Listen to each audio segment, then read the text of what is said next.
Right, we're in week 10 now, and we're going to be continuing on with the civil rights issue, and I'm going to get folks started on the Washington, but I also want to make a few comments on the quiz, which is now posted, but I also want to make a couple comments on Shoah and what transpired over the weekend, just so people understand how to process some of this. I'm not going to tell you what to think, but just understanding a little bit of the processing and avoiding a common error that people make, which is called false equivalences. You may know that there was a mass killing at a synagogue over the weekend in Pittsburgh, where a real monster went in and killed about 11 Jewish members of a synagogue there. Now, this is along the lines of what we've seen, part of the history of anti-Semitism.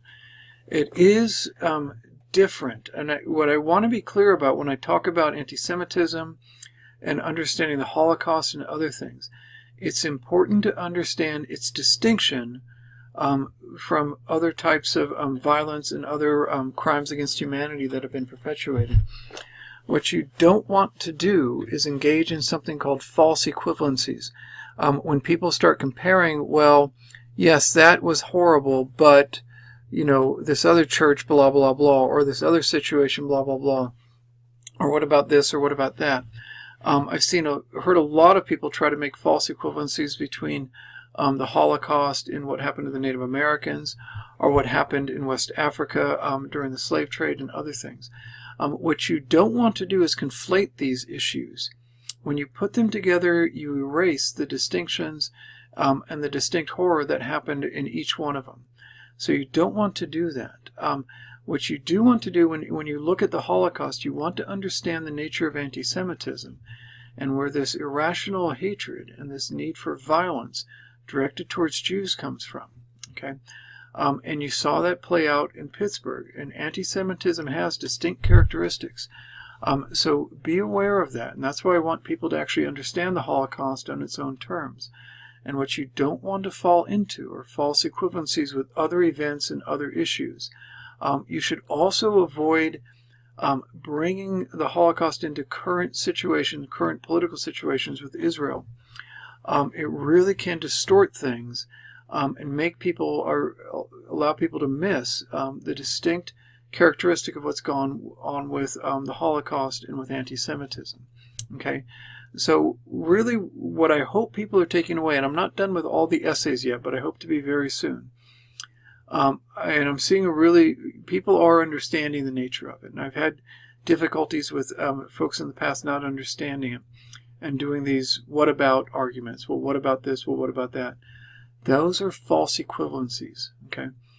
So, and again, so you don't want to be comparing it to other events.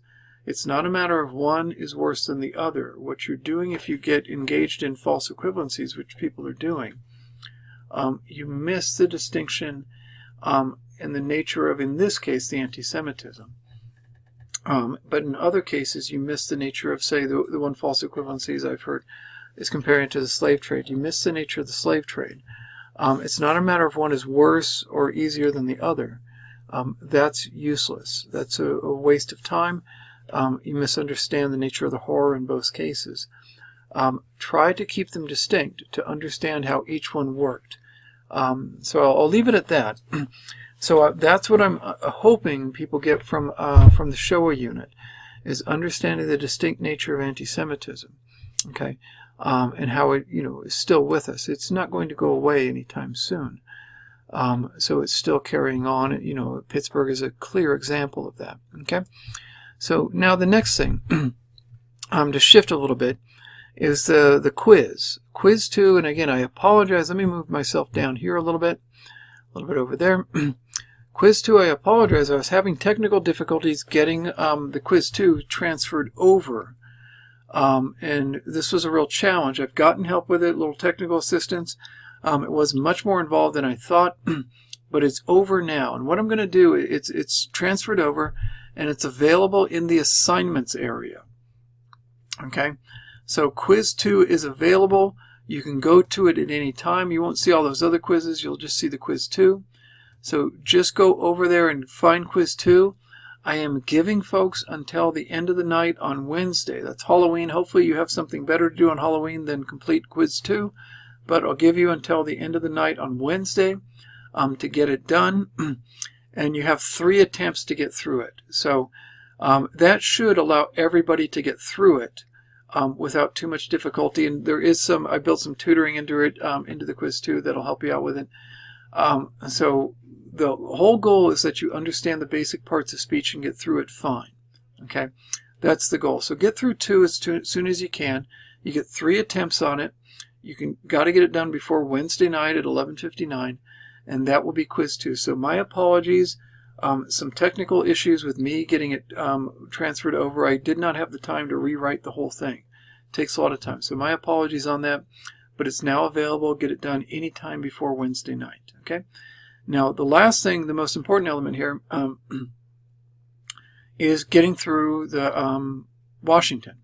Everybody should have gone through the Washington and post their summaries by now. And I want to point a few things out. And you can, if you want, change your or add on to what you've posted. But this will also help you get into the Du Bois, which we're getting to right now. Let me go to the calendar really quickly so everybody knows where they are.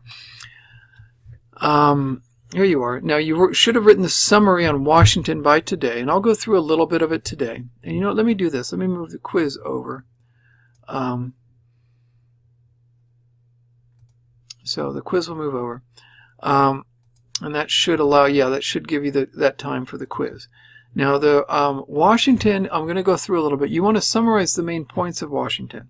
I'm going to cover some of the early points in it right now. And be careful to pay attention to the stages of gaining civil rights. That's what you're going to want to look at. And I'll go through Washington a little bit. And you want to get Du Bois by the end. I won't be able to get into Du Bois until next week. But let me go through a little bit of Washington so everybody knows where they are. Again, I am hoping to get the videos out to you guys by the end of this week. I am a little bit behind on the grading. It might take until tomorrow. But let me jump into the reading on Washington and walk you through it.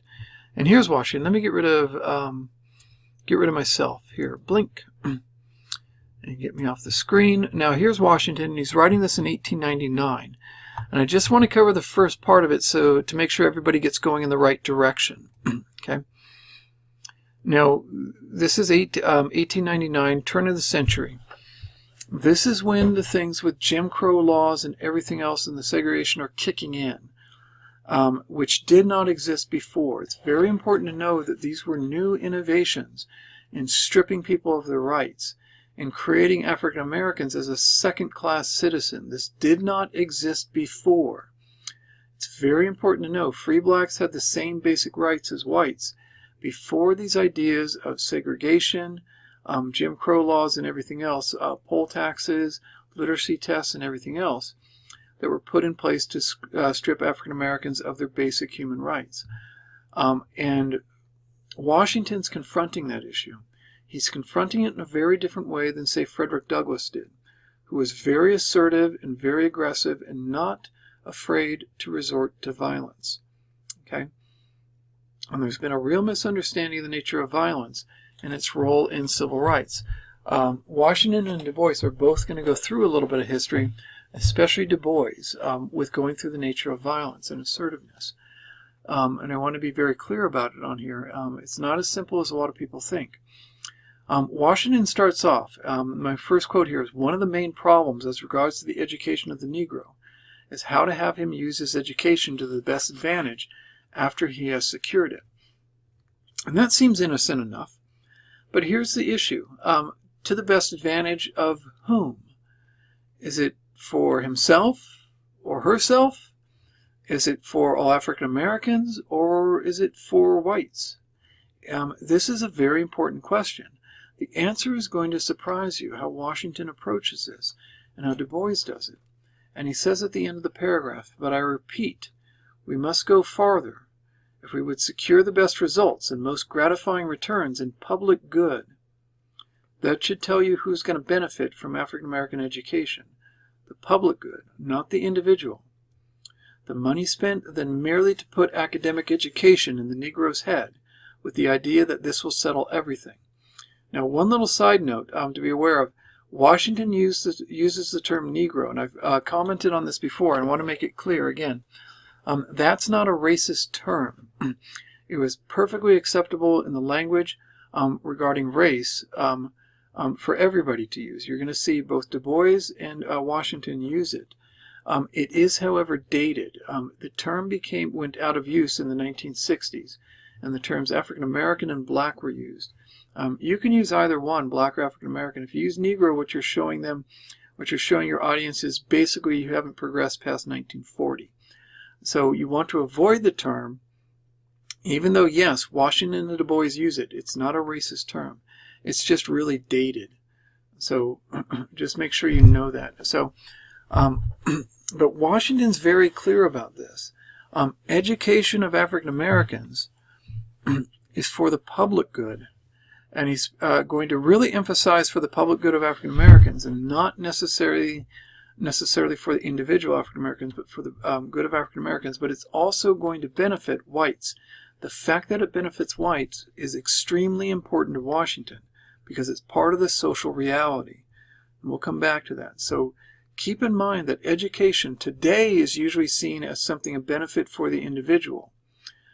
It does, as an offshoot, benefit society as a whole when you're well educated. Society benefits from having an educated populace. But how most people see education today is that it's an individual growth issue, not in Washington's mind. And he says this at the end of 2. In too many cases where merely literary education alone has been given to the Negro youth, it has resulted in an exaggerated estimate of his importance in the world, and an increase of wants, which his education has not fitted him to supply. So a literary education is the type of education where it's called bell letters, things like philosophy and other things, and literature. It makes them want things, makes people want things that they can't necessarily supply for themselves. It's not going to get you a great job, so to speak. And that's his problem with it. So he's very practical in a very real sense of what's going to work in this society. How are you going to pay the bills? And that's what he wants African Americans to realize. And it's not for any kind of either racist attitudes or entirely practical attitudes, but because he thinks it's going to work best for everyone. But in discussing this subject, one is often met with the question, should not the Negro be encouraged to prepare himself for any situation in life that any other race fills? And I would say yes. It's very important that Washington not be stereotyped as somebody who does not want African Americans to have equal opportunity. And then he says, but the surest way for the Negro to reach the highest position is prepare himself to fill well at the present time the best occupations. In other words, what is society as a whole demanding? And that society as a whole is primarily white. And so what he's doing is making it clear he wants African Americans moving into the positions that are in demand by white employers. Okay? Now that's a very pragmatic approach. Now, so he's saying, sure, African Americans should have the opportunity to do it, but let's focus on what's in demand. So he's kind of playing both sides of the street here. Be aware he is not giving an okay to folks who want to discriminate. He's not saying go ahead, but he's saying let's go for this instead. Let's not worry about what's happening on this side of the aisle. Let's instead focus on over here. What's going on is a stripping of African American rights in education. He doesn't want to talk about it. Okay?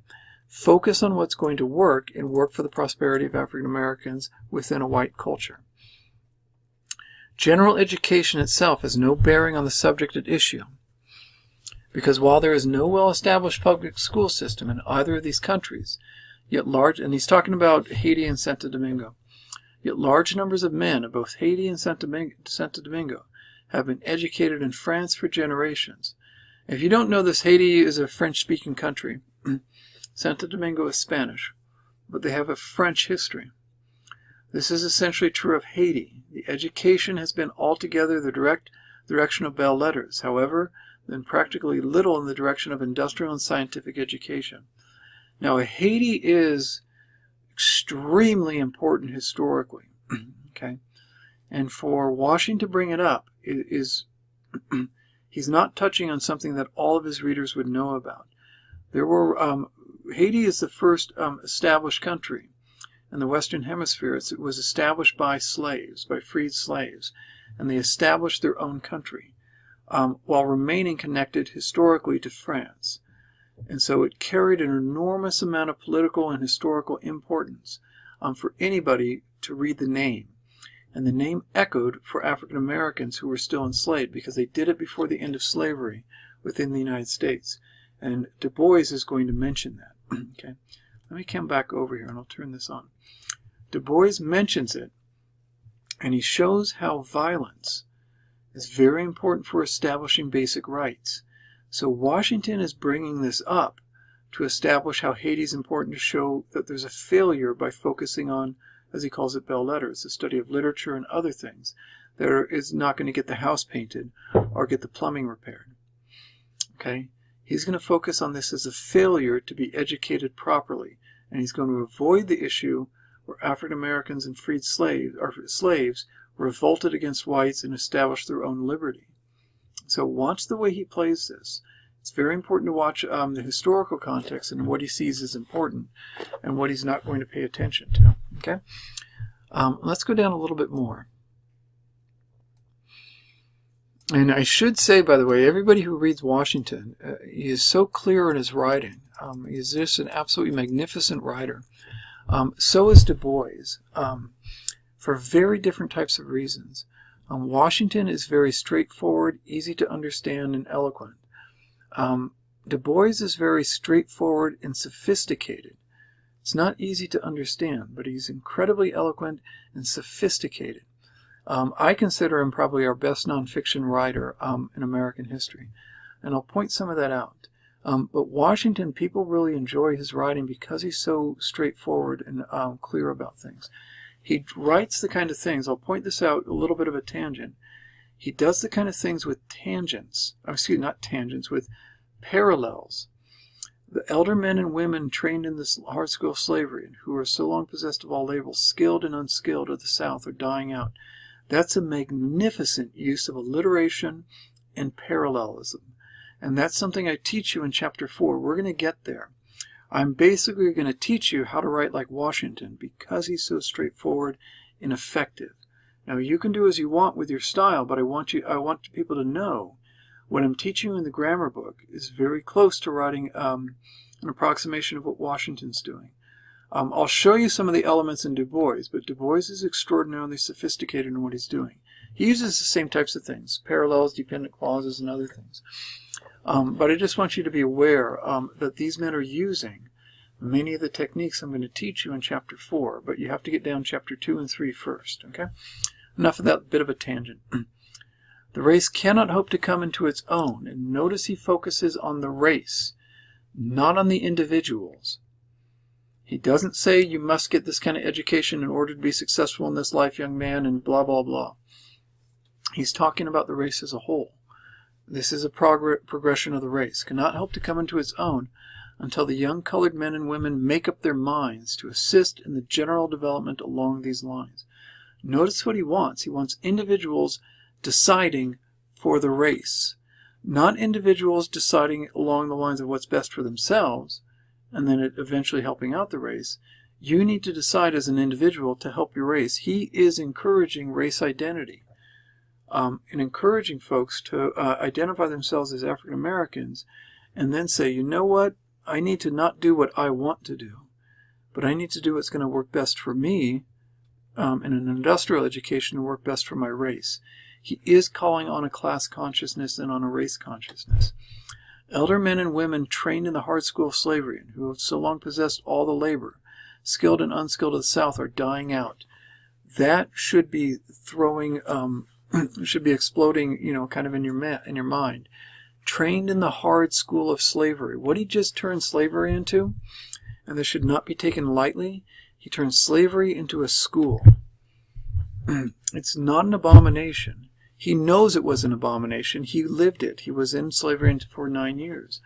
For the first 9 years of his life. He knew exactly what it's about. But he wants to emphasize the scholastic aspect of it, What African Americans learned while in slavery was to perform skills and labors that were extremely useful to whites. And that's very important to keep in mind. And they're still useful to whites, but instead of a thing to be that is being used to enslave African Americans, it's a way that African Americans can make money and lift themselves as a race out of poverty and contribute to the society as a whole. Leaders in these let me finish the second half. Their place must be filled by their children. The children must fill the places that the slaves used to take, but not as slaves, but as employees, or we shall lose our hold upon these occupations. Instead of being an enslaved person who performs carpentry, you're now a free man, a free woman performing carpentry or cooking, and you're being paid. And you're contributing to the development not only of yourself, but of the race as a whole. Leaders in these occupations are needed now more than ever. Needed by whom? By whites. Okay? There's a demand for those skills, and the African Americans can fill it better than anybody else. It is not enough that the idea be inculcated that colored people, by the way, this is magnificent writing. It is not enough that the idea be inculcated that colored people should get book learning. That's inculcated colored book, that's alliteration, folks, and this is magnificent writing. That colored people should get book learning. Along with it, they should be taught that book education and industrial developments must go hand in hand. He sees them both working together. Go ahead and understand literature, and philosophy, and civil rights, and other things. But it needs to be joined with the ability to use hammers, paint, cooking utensils, and other things that people will pay you for. They won't pay you to write a poem as well as they'll pay you to paint a barn. No race which fails can do this, can ever hope to succeed. You're not going to do it. And then he cites Philip Brooks, gave expression to the sentiment. One generation gathers the materials, and the next generation builds the palaces. This is his linearity. It is moving from one stage to the next, to the next, to the next. Okay? That is a progression that he sees behind the history and the current situation for African Americans. As I understand it, he wished to inculcate the idea that one generation lays the foundation for succeeding generations. The sacrifices of today will lay the foundation for the rights of tomorrow. Now, Du Bois understands, and I'm going to end Washington here. Du Bois does not quickly dismiss Washington, but he takes on this idea of building a foundation. It is a perfectly legitimate way to approach things. Washington is commonly misunderstood as being naive or being dismissive about the abuses. He doesn't discuss them in detail, especially in this piece. He discusses them in others. Okay, but he doesn't make it central to what would be called his program. He wants you to focus on where you can make progress. Try to put a halt to things that are going wrong, the violations of civil rights, the violence, and other things. But focus on what you can develop on. What Du Bois is going to do is make it clear that Washington did speak out about these things. And again, Washington was a slave. He does talk about it, the hard school of slavery.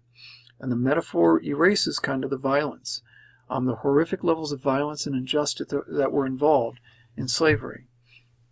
But he emphasizes the fact that skills were handed down and developed by one generation that was enslaved. And losing those skills is a real economic tragedy, and it's going to hurt the race as a whole. Okay, and Du Bois is going to focus on the problems of doing that. He does not dismiss Washington. He doesn't characterize him as being naive or anything like that, because Washington's not. So what I want you to see in Washington is how he builds things, and Du Bois is going to go after whether or not it can be built. Okay, he has an enormous amount of respect for Washington. But he goes after the idea that you can build on things in this manner. Okay, so I want to end it there. I hope everything is clear with it. I do hope at the end with going through the Showa unit, and again I'm through a good deal of the essays, through a good chunk of them. I hope to have them graded by within a day or so. I hope those helped you understand the nature of anti-Semitism, especially with what just happened in Pittsburgh. This hasn't gone away.